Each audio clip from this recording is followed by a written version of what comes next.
So today we have set number 2, building every Lego set ever.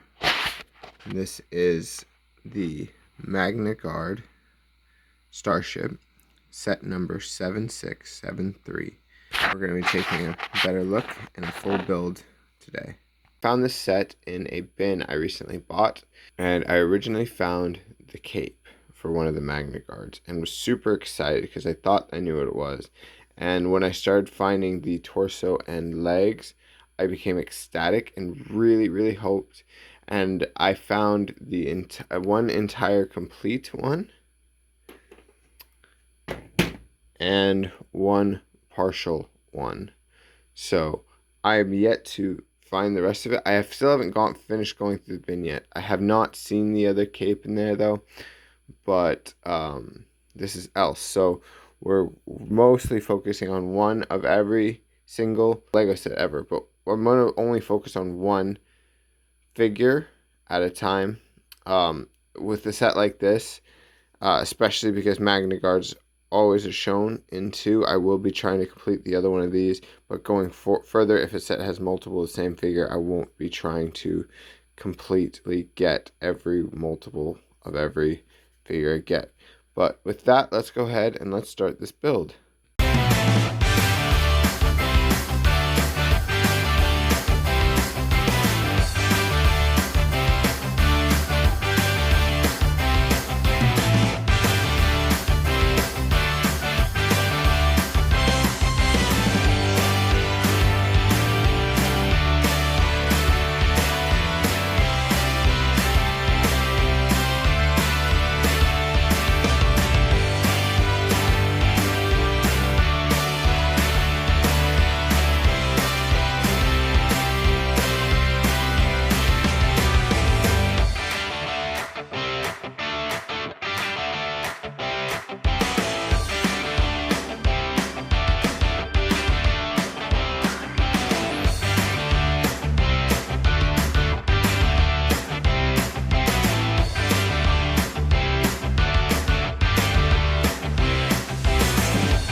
So now that we've completed the Magna Guard Starship, move this out of the way, we're going to go ahead and go over a look. I got this bin from a thrift shop, so some of the stickers are missing, but let's go over some of the details. So the wings lift up, and you can store their holes inside of there.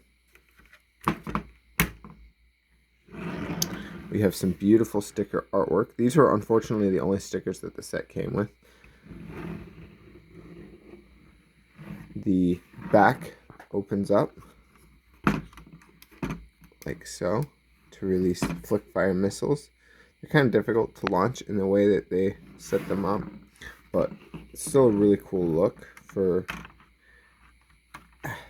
putting the ship together. And then the front opens up. There's these little Technic pieces underneath